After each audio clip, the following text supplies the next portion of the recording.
अस्सलामु अलैकुम व रहमतुल्लाहि व बरकातहू। मुअज़्ज़िज़ हाज़रीन इकराम, बुजुर्गान क़ौम और मिल्लत, मेरी इज़्ज़तदार माँ और बहनों, मेरे गयूर नौजवान साथियों, शयनशीन व मंच पर तशरीफ फरमा व बैठे हुए तमाम मजलिस के कायदीन अराकीन, मोहतरम जनाब इम्तियाज जलील साहब, रुकने पार्लिमान वो उम्मीदवार औरंगाबाद, वो सदर महाराष्ट्र मजलिस इत्तेहादुल मुस्लिमीन, मोहतरम जनाब मौलाना महफूजुर रहमान साहब,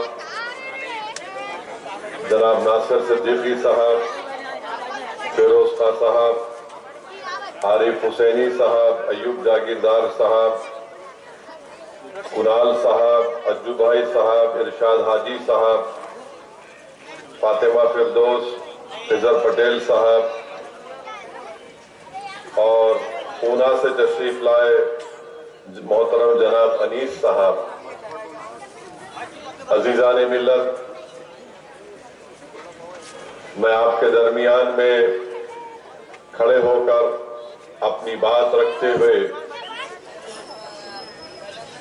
बड़ा फख्र और खुशी महसूस करता हूं कि मैं उस सरजमीन के गयूर अवाम के दरमियान में खड़े होकर अपनी बात को कर रहा हूं, जिन्होंने 2019 में औरंगाबाद की इस तारीखी सरजमीन से मजलिस इत्तेहादुल मुस्लिमीन के उम्मीदवार मोहतरम इम्तियाज जलील साहब को अपना रुकने पार्लिमान मुंतखब किया और मजलिस इत्तेहादुल मुस्लिमीन को दूसरा रुकने पार्लिमान अगर कहीं से मिला, कामयाबी मिली तो औरंगाबाद की सरजमीन की आवाम के बदौलत मिली। मैं आपका हमेशा शुक्रगुजार रहूंगा। मेरे पास अल्फाज नहीं है कि मैं कैसे अपने रब्बे करीम का शुक्र अदा करूं, और शायद मैं हर सांस में भी उसका शुक्र अदा करूं तो कम पड़ जाएगा। मेरे पास वो अल्फाज भी नहीं है कि मैं औरंगाबाद की आवाम को कैसे उनका शुक्रिया अदा करूं। मगर एक बात मैंने पहले भी कही थी और आज भी कह रहा हूं कि यकीनन मेरी पैदाइश सरजमीन हैदराबाद में हुई, और अगर अल्लाह ने ये चाहा और अल्लाह ने ये फैसला किया तो मेरी नीयत यह है कि मेरी जिंदगी का आखिरी सफर इन औरंगाबाद के गयूर नौजवानों के कंधों से गुजरे और मुझे खबर की एक छोटी सी जगह यही औरंगाबाद में कहीं पर मिल जाए।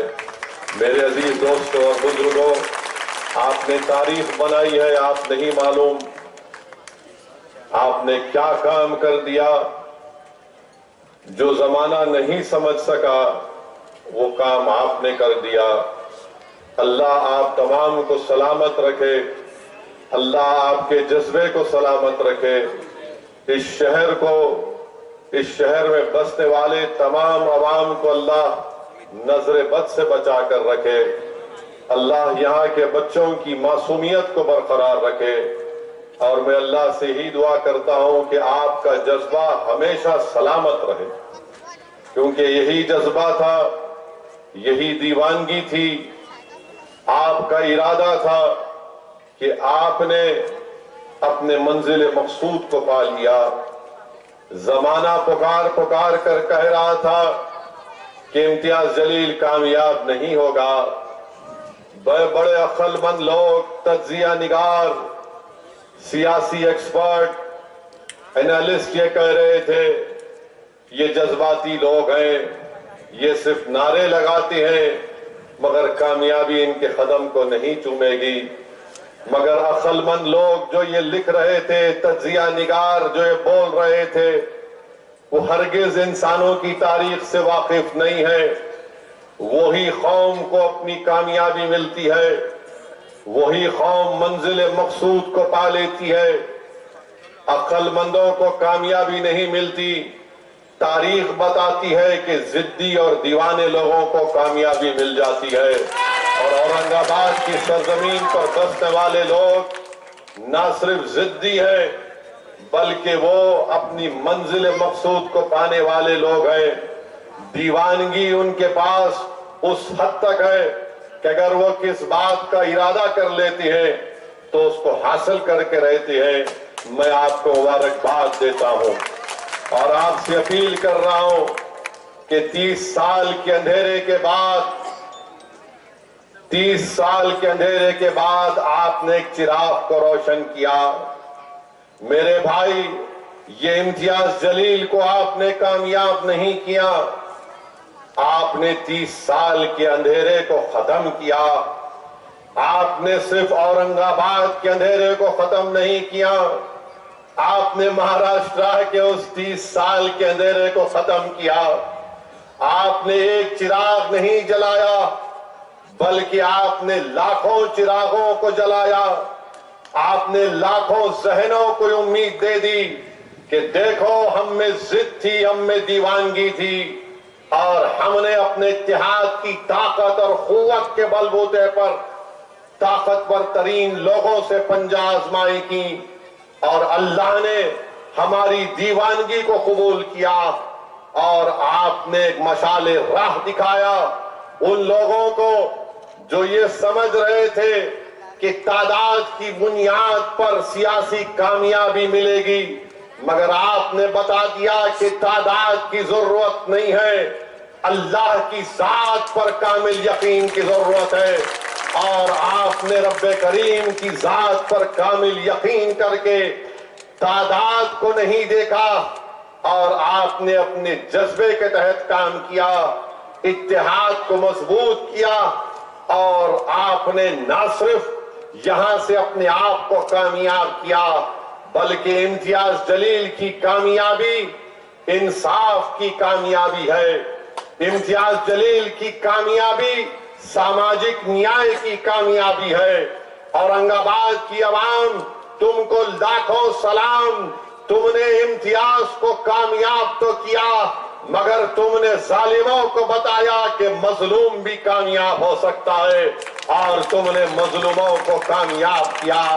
औरंगाबाद की आवाम तुमको लाखों सलाम कि तुमने सिर्फ इम्तियाज जलील को कामयाब नहीं किया, तुमने उन लोग मासूमों को जो पिसे जा रहे थे, जो दबाए जा रहे थे, तुमने उन लोगों के मुंह पर एक तमाचा मारा जो अपनी जबान से हमको दलील और रुसवा करने की कोशिशें करते थे।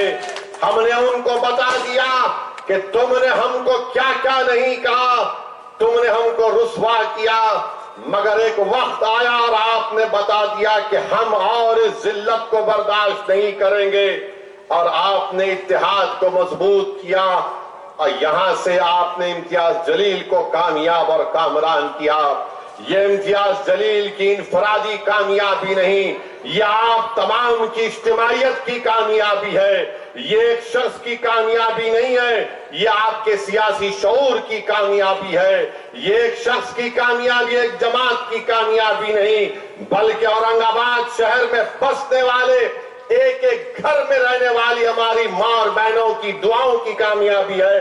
मेरे अजीज दोस्तों और बुजुर्गों, इसीलिए मैं आपको मुबारकबाद भी देता हूं और आपको बताना चाह रहा हूं कि इस कामयाबी के सफर को हमको जारी और सारी रखना है। जो हमने कामयाबी हासिल की, पहले से ज्यादा तादाद में, पहले से ज्यादा अक्सरियत से हमको दोबारा इंशाअल्लाह ताला अपने सियासी सफर को जारी और सारी रखना पड़ेगा और इम्तियाज जलील को यहां से पहले से ज्यादा अक्सरियत से कामयाब करना पड़ेगा। मुझे यकीन है कि इस बार भी पहले से ज्यादा आप लोग अपने इत्तेहाद को मजबूत करेंगे। यकीनन आपको शिकायत हो सकती है असदुद्दीन अवैसी से और इम्तियाज जलील से। अगर आपकी शिकायत बहुत ज्यादा है तो आप मुझे फोन करके बता दो, मैं 5 और 6 तारीख को दोबारा आने वाला हूं। मैं तुम्हारे घर पर झोली फैलाकर तुमसे माफी की भीख मांगने को तैयार हूं। मगर याद रखो, अगर तुमको मुझसे या इम्तियाज जलील से शिकायत है तो थोड़ी देर के लिए दरगुजर कर दो। हमारी कोई अहमियत नहीं है, औरंगाबाद की अहमियत ज्यादा है, औरंगाबाद की तारीख की अहमियत ज्यादा है, तुम्हारी इत्तेहाद की अहमियत ज्यादा है। अगर तुम समझते हो कि असदुद्दीन अवैसी को मैं घर को बुलाकर उसको कुछ कह दूंगा तो मैं तैयार हूं मेरे भाई।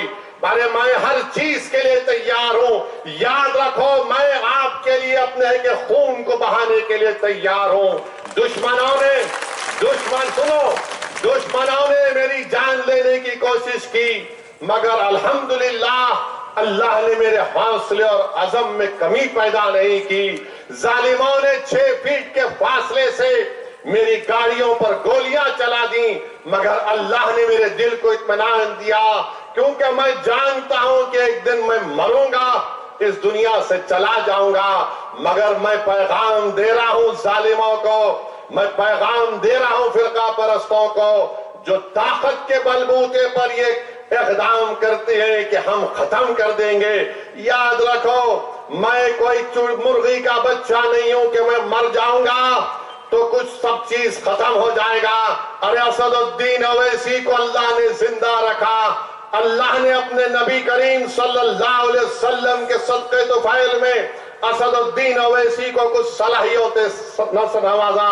मैं मर जाऊंगा, मगर ये जो हजारों का मजमा देख रहा हूं, मुझे यकीन है कि इंशाअल्लाह ताला तुम और तुम्हारी नस्ल असदुद्दीन अवैसी के पैगाम को लेकर आगे बढ़ेंगी।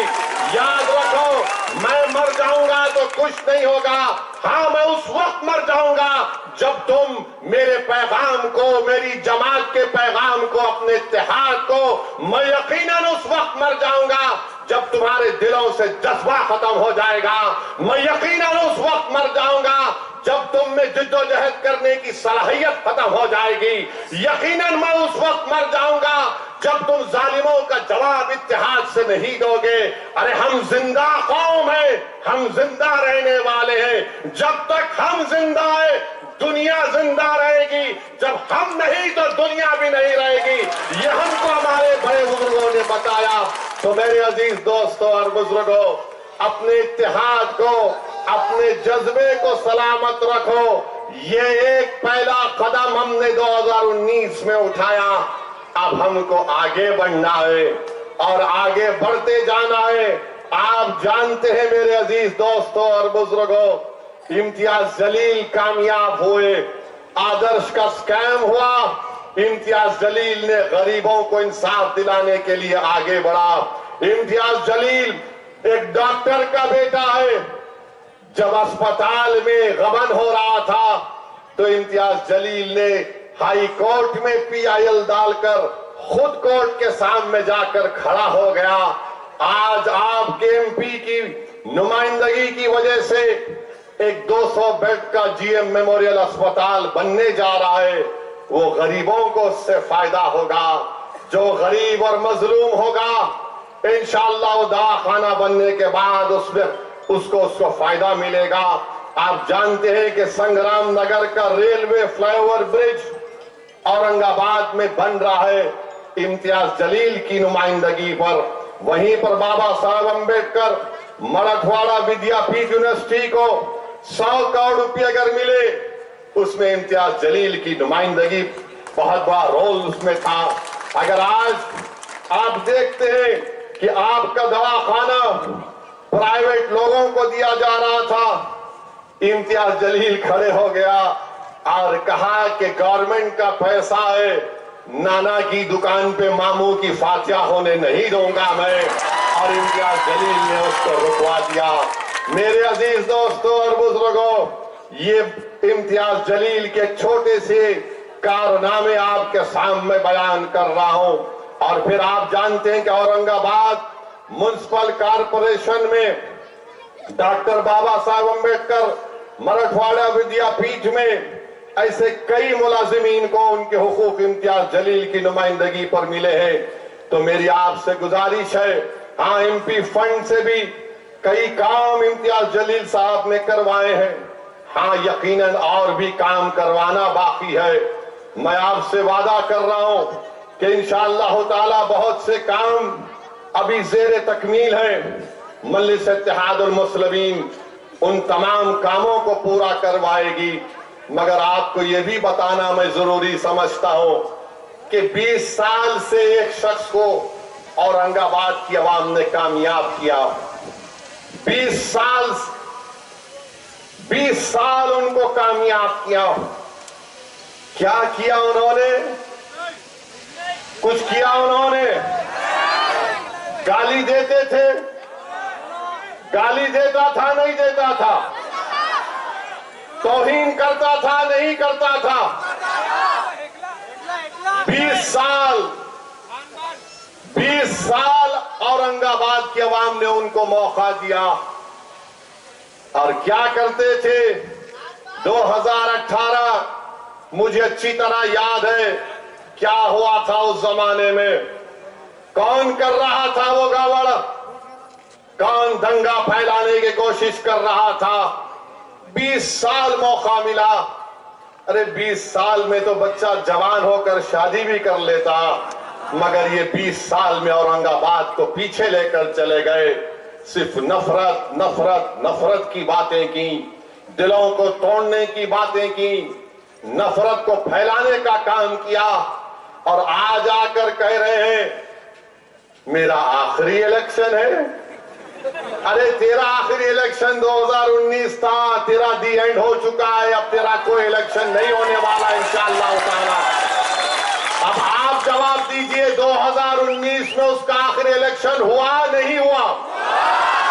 2019 में उसका आखिरी इलेक्शन हुआ नहीं हुआ? अब किसका इलेक्शन होगा? किसका इलेक्शन होगा? आवाज इतनी आनी चाहिए कि शिंदे भी हिल जाए, फडणवीस भी उठ जाए और मोदी दिल्ली में जाग जाए। इलेक्शन किसका होगा? नहीं, जोर से लगाओ, इलेक्शन किसका होगा? गलत बोल रहे हैं। इलेक्शन आपका होगा। इलेक्शन तुम्हारे इत्तेहाद का होगा। इलेक्शन तुम्हारे सियासी शऊर का होगा। इलेक्शन जालिमों को खत्म करने के लिए होगा। तो आप बोले इलेक्शन किसका होगा? इलेक्शन इत्तेहाद का होगा। ये होगा इलेक्शन। अब इलेक्शन होगा इंशाअल्लाह ताला। अब 20 साल से क्या बोलते थे इन्हों? क्या बोलते थे इन्हों? खान खान। अब इनका निशान क्या है? ज्यादा फेंकम फाक करे तो ऐसी होता है, कुदरत का निजाम है। हर इलेक्शन में खान बान तो कुदरत भी बोली अब ले, चले गया, सब चले गया। मशाल इनके हाथ में आ गया। मगर मशाल से भी होशियार रहना, मशाल से भी होशियार रहना। मशाल में आ गए। हम क्या बोलते? रब्बना आतैना फिद दुनिया हसनतो व फिल आखिरति हसनतो व क़िना अज़ाबन नार। तो ये आग को खत्म करना, ये मशाल लेके आ रहे हैं, ये आग है। ये आग से घरों को जलाना चाहते हैं। इनका रिकॉर्ड है, श्री कृष्णा कमीशन की रिपोर्ट है। तो आग को हम बुझाएंगे। कैसा बुझाएंगे? हम आग को अपने इत्तेहाद से बुझाएंगे। जो लोग औरंगाबाद में आग लगाना चाहते हैं, हम अपने इत्तेहाद से आग को बुझाएंगे। जो लोग आग लेकर आ रहे हैं इंशाअल्लाह ताला, हम रात के अंधेरे में उठकर अल्लाह के खौफ और उम्मीद में अपनी आंख से आंसू बहाएंगे और अहले दिल की आंसुओं से अल्लाह इन जालिमों की आंख को खंडक में तब्दील कर देगा इंशाअल्लाह ताला। तो ये मशाल लेकर नहीं आ रहे, ये आग लेकर आ रहे हैं। आप याद रखिए। और ये बोलता है ये शख्स कि हम इतने 1000 करोड़ रुपये ले लिए। अरे जरा तो शर्म रखो। तुम्हारी जिंदगी शुरू हुई बीजेपी में, तुम बीजेपी के साथ इलेक्शन जीते। अरे तुम तो वो हो, अगर कल मोदी तुम्हारे को देख के खाली मुस्कुराया तो तुम औरंगाबाद को बेचने तैयार हो जाओगे। अगर मोदी तुम्हारे तरफ देखा खाली मुस्कुरा के, कैसा है तू, और सर ले लो औरंगाबाद, हाय तेरी मुस्कुराहट पे सब कुर्बान। ये तो वो है। मगर एक काम तो आपने किया, मैं आपको मुबारकबाद देता हूं। आपने इस शख्स को मजबूर कर दिया बोलने के लिए। क्या अब जब एरिया में आ रहा है, ए मुसलमान, ए भाई, ए सिख ईसाई, सब भाई भाई, 20 साल तक लड़ाते थे, मगर औरंगाबाद की आवाम ने जमहूरी तरीके से शिकस्त देकर इनको भी इम्तियाज जलील के नक्शे कदम पर चलने पर मजबूर कर दिया। मैं आपका शुक्रिया अदा करता हूं कि आपने इस शख्स को ये कहने पर मजबूर कर दिया कि सेकुलरिज्म जिंदाबाद, सेकुलरिज्म जिंदाबाद। आपने शख्स को कहने पर मजबूर कर दिया कि हिंदू, मुसलमान, सिख, ईसाई, दलित सब लोगों के मिलकर रहना चाहिए। मगर याद रखिए, 20 साल क्या क्या रहा पर हमने, हमारे बुजुर्गों ने नहीं सहा। और एक अहम बात मैं आपको अर्ज करना चाह रहा हूं। इम्तियाज जलील ने कहा कि 30 साल के अंधेरे के बाद आपके इत्तेहाद ने और सियासी शऊर ने हमको कामयाबी दिलाई। आपने महाराष्ट्र में अपनी एक सियासी क़यादत को खड़ा कर दिया। आपने अपने इत्तेहाद और सियासी शऊर की बुनियाद पर अब ये लोग मुकाबले के लिए आ रहे हैं। 2 शिवसेना, 2 राष्ट्रवादी, 1 बीजेपी एंड हाफ कांग्रेस। ये पूरे आ रहे हैं इम्तियाज जलील की कामयाबी को रोकने के लिए। मगर मुझे यकीन है कि 2 शिवसेना, 2 राष्ट्रवादी, 1 BJP and half Congress, Aurangabad की आवाम एक नान कालिया खा के ठहर गए तो पूरे के पूरे गायब इंशाअल्लाह ताला। मुझे यकीन है, भरोसा है आपके इत्तेहाद पर। मगर मेरे भाई आप देखो, एक मर्द से मुकाबला करने के लिए दो शिवसेना, 2 राष्ट्रवादी, 1 बीजेपी और हाफ कांग्रेस, 5.5 लोग मिलकर इम्तियाज जलील से मुकाबला करने के लिए आ रहे हैं। वो ये गलत समझ रहे हैं कि इम्तियाज जलील अकेला है। इम्तियाज जलील के साथ लाखों की तादाद में औरंगाबाद की आवाम है। इम्तियाज जलील अकेला नहीं, इम्तियाज जलील के साथ लाखों की तादाद में मुसलमान है, लाखों की तादाद में दलित है, आदिवासी है, और हमारे दंगर समाज के लोग हैं, बंजारा समाज के लोग हैं। लाखों की तादाद में वो औरंगाबाद की आवाम है जो औरंगाबाद में अमन को पसंद करती है। लाखों की तादाद में वो आवाम है जो औरंगाबाद में गुंडागर्दी को पसंद नहीं करती है। तो आ जाओ, कितने आते आ जाओ, 5.5 नहीं बल्कि कितना लश्कर लाते ला लो, इंशाअल्लाह ताला कामयाबी यकीनी है। क्योंकि एक बार जब सियासी शऊर बेदार हो जाता है तो आप उस सियासी शऊर को खत्म नहीं कर पाएंगे। इम्तियाज जलील ने अपने 5 साल के वक्फे में एक बयान मुझे दिखा दो कि इम्तियाज जलील ने किसी का दिल तोड़ने वाली बात की। एक बयान दिखा दो कि इम्तियाज जलील ने किसी समुदाय के खिलाफ कुछ बात कही। अरे एक बयान दिखा दो कि इम्तियाज जलील ने नफरतों की दीवारों को इजाफा किया। यकीनन इम्तियाज जलील मुसलमान है, हम फख्र से कहते हैं मुसलमान है, मगर मुसलमान नफरतों को नहीं फैलाता। मुसलमान अर्हमर राहिमीन का बंदा है, हम मोहब्बत को आम करने वाले हैं, रहम करने वाले हैं।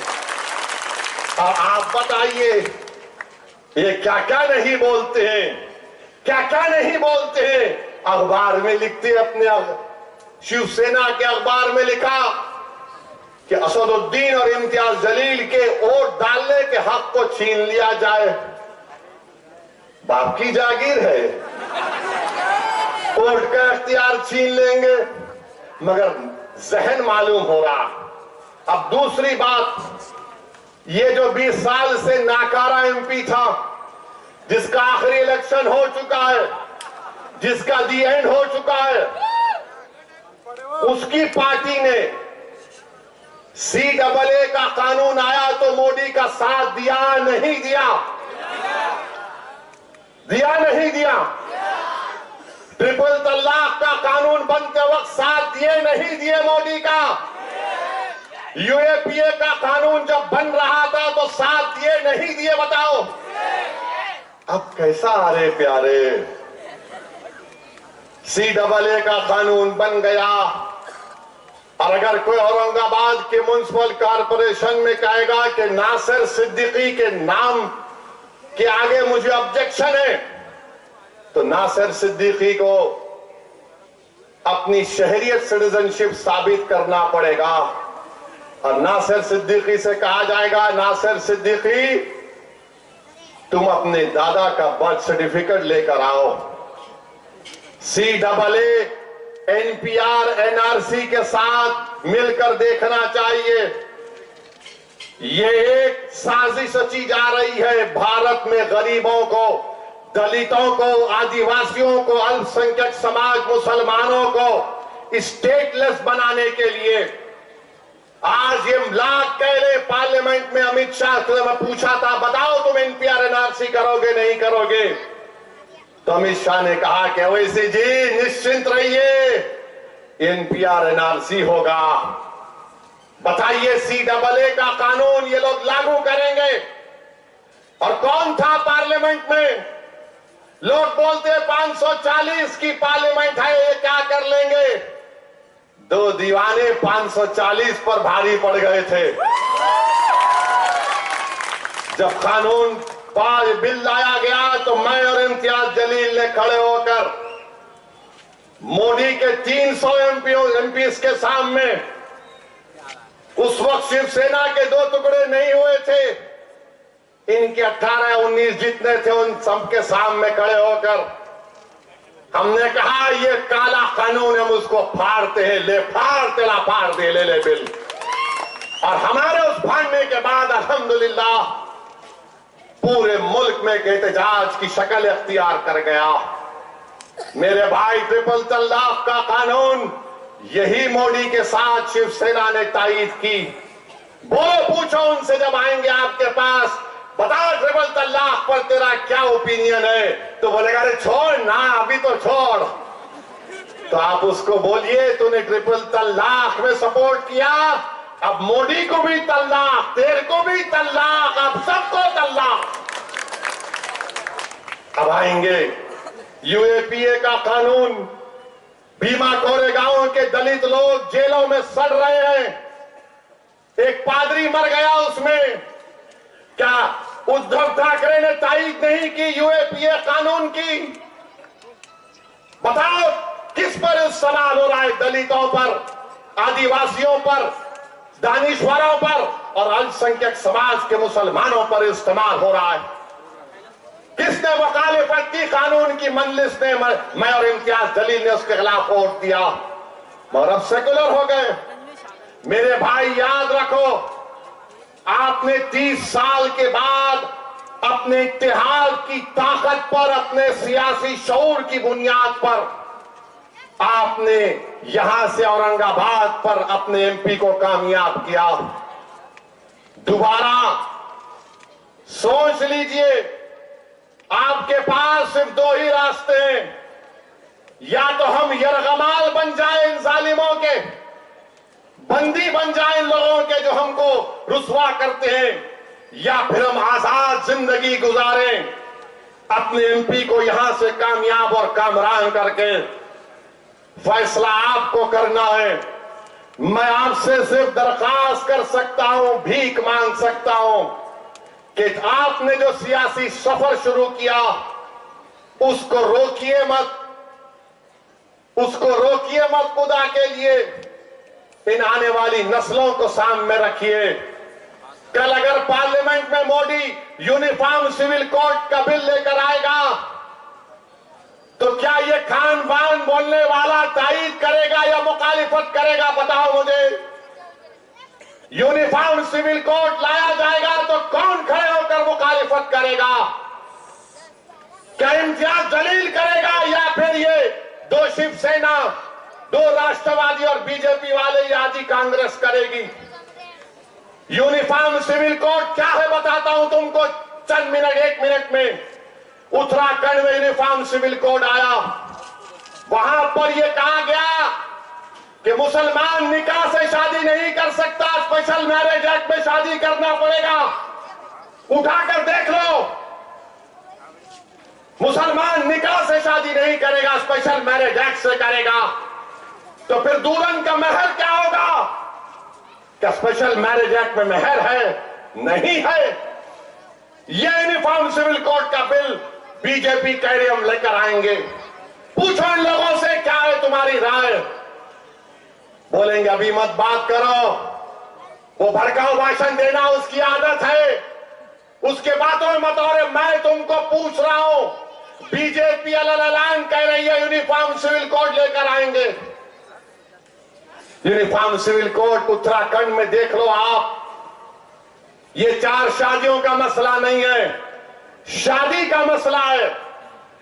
भारत का आईन मुझे इस बात की इजाजत देता है बहैसियत एक मुसलमान, फ्रीडम ऑफ रिलीजन है मेरे पास। मैं अपने दीन पर चलूं, कैसे चलूं वो मुझे और मेरे उलमा तय करेंगे। मेरे अजीज दोस्तों और बुजुर्गों, CAA को सामने रखो, यूनिफॉर्म सिविल कोड को सामने रखो। अब तो हर चीज से नफरत है। पूछो इन लोगों से हिजाब के बारे में तुम्हारी क्या राय है? तो बोलेंगे नहीं नहीं, हिजाब से जरा मुस्लिम खवातीन को क्या बोलना। अरे नोबेल प्राइज मिला यमन की एक औरत को, हिजाब पहनने वाली थी।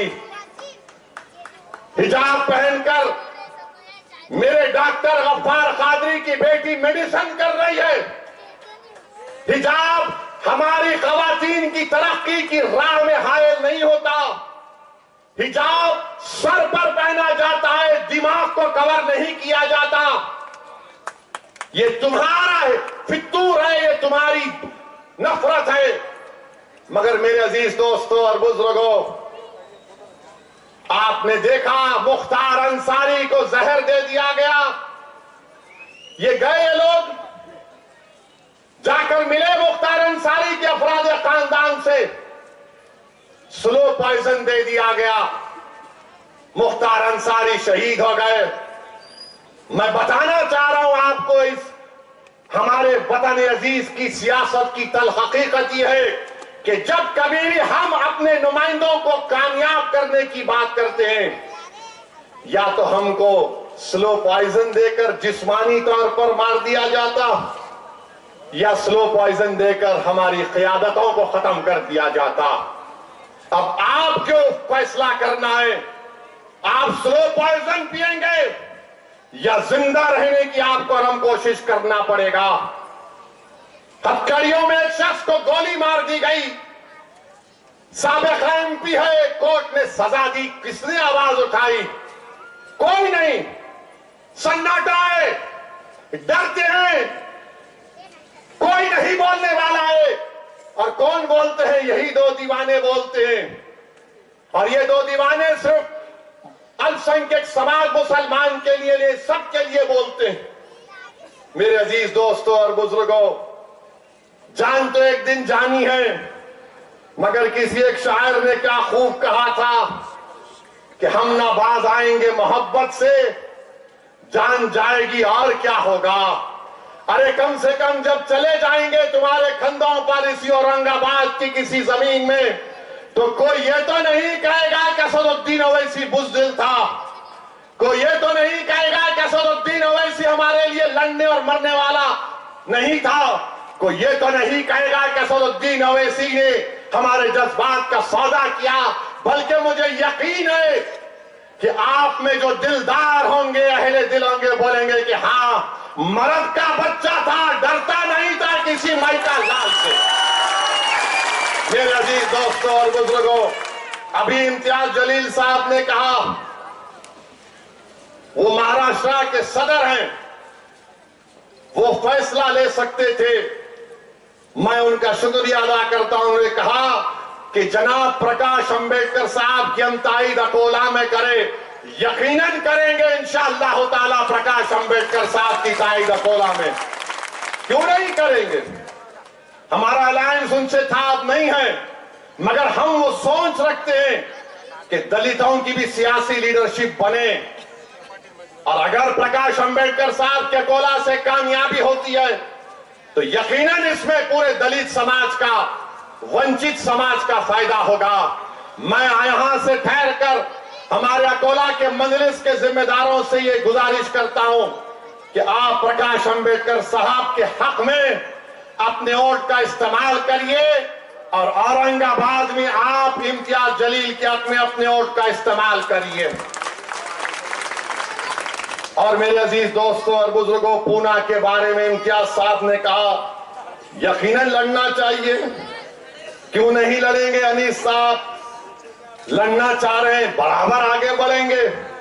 और बल्कि मैं तो यहां पर खड़े होकर आपको कह रहा हूं, आपको पैगाम दे रहा हूं, एक दुबला पतला शख्स अपने समाज की इंसाफ के लिए मोदी की नींद को हराम करके रख दिया, अमित शाह के पेट में दर्द पैदा कर दिया, देवेंद्र फडणवीस को पेट में दर्द हो गया, शिंदे परेशान, उद्धव ठाकरे को समझ में नहीं आ रहा। ये जरंगे पाटिल ने जो जादू किया है अपनी कम्युनिटी के लिए, मैं सलाम करता हूं उस शख्स को। मेरे भाई, यही दीवानगी काम में आती है, अक्लमंदी काम में नहीं आती। मैं तो उम्मीद कर रहा था कि जरंगे पाटिल साहब एक सियासी पार्टी बनाएंगे, और जब तक सियासी पार्टी नहीं बनाएंगे इंसाफ नहीं होगा। याद रखो, इलेक्शन लड़ो, वोट हासिल करो, लीडरशिप बनाओ, तब इनको मालूम होगा कि क्या होता है गरीबों से नाइंसाफी करने का। यही चीज मजलिस बरसों से करती आ रही है। और मेरे अजीज दोस्तों और बुजुर्गों, जरा मित्रों के बारे में भी बोल दूं, वरना हमारे दोस्त बोलेंगे हम भी बैटिंग करके चले गए। नहीं, 6 तारीख को आम खास में भी आ रहा हूं, आएंगे ना आप? आएंगे ना? You will come? Very good, बराबर आएंगे इंशाअल्लाह ताला। और अल्लाह जब तक मुझे जिंदा रखेगा मैं आऊंगा और आपको तंग करते रहूंगा इंशाअल्लाह ताला। बल्कि मैं हमारे मुखालिफिन से भी अपील कर रहा हूं, खुदा के लिए गलती मत करो मेरे दोस्त, मेरे भाई, गलती मत करो। तुम नहीं जानते इस औरंगाबाद की आवाम के जज्बात को, कि कितनी मेहनतों से जोड़ जोड़ के उन्होंने इस इत्तेहाद के इस घर को पैदा किया। अगर तुम खड़े हो जाओगे, तुम अगर दुश्मनों के हाथों में खिलौना बन जाओगे, नुकसान किसका होगा मेरे भाई? नुकसान इस आने वाली नस्लों का होगा, फायदा जालिमों का होगा। रुक जाओ, रुक जाओ, तारीख तुमको याद रखेगी। वरना मौरिख जब तारीख लिखेगा औरंगाबाद की 2024 की, तो कहेगा कि नुकसान पहुंचाने वाले हमारे ही सफों से आए थे। करबला के मैदान में इमाम हुसैन और आले रसूल को शहीद करने वाले कौन? मुसलमान। टीपू सुल्तान से गद्दारी करने वाले कौन? मुसलमान। सिराजुद्दौला को धोखा देने वाले कौन?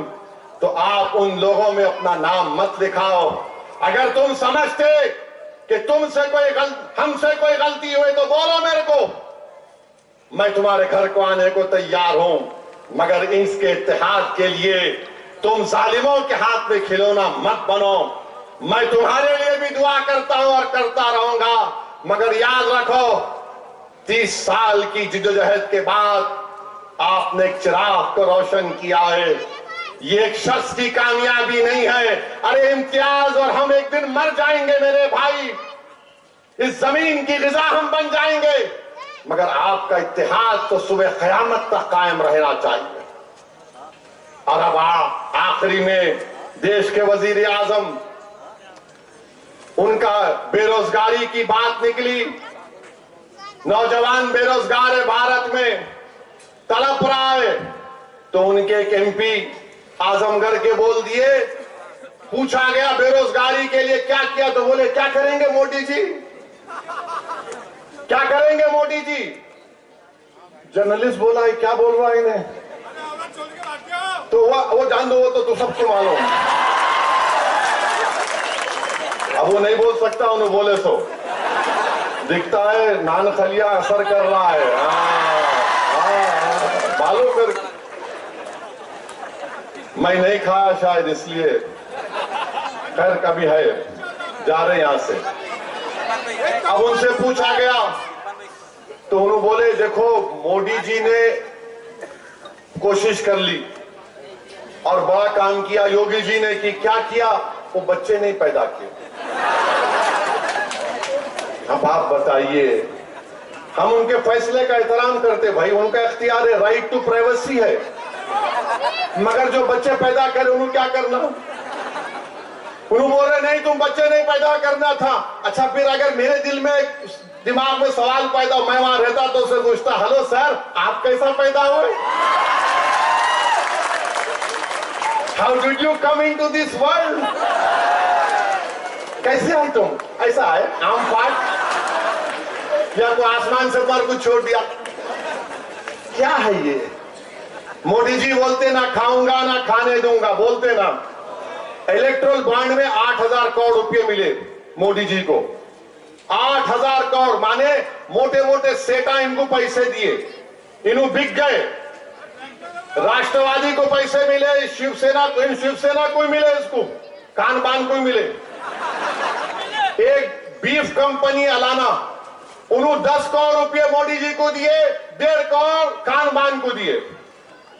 और दुकान किसकी बंद हो रही, कुरैशी की और कथिक भाइयों की। मोदी जी क्या खा रहे आप नहीं मालूम। 8,000 करोड़ रुपए मिले तो रोड के कॉन्ट्रैक्ट, स्लम डेवलपमेंट के कॉन्ट्रैक्ट, क्या क्या उनको मिल जाते। और मोदी जी बोलते ना खाएंगे ना खाने देंगे। अरे 8,000 करोड़ खा लिए। अच्छा बी टीम हमको बोलते, मोदी जी जो बिकने तैयार है खरीदार उनको खरीद लिया, जो नहीं बिका उसका नाम इम्तियाज जलील है, जो नहीं झुका उसका नाम इम्तियाज जलील है। तो मेरी आप तमाम से गुजारिश है, 13 तारीख को क्या होगा औरंगाबाद के आसमानों में, 13 तारीख को औरंगाबाद के आसमानों में क्या होगा, क्या हवा में मिलेगी, इत्तेहाद की पतंग होगी, जज्बात की पतंग होगी। मुकम्मल इत्तेहाद और अपने आप में इत्तेफाक पैदा करिए। सलाम अलैकुम व रहमतुल्लाहि व बरकातहू।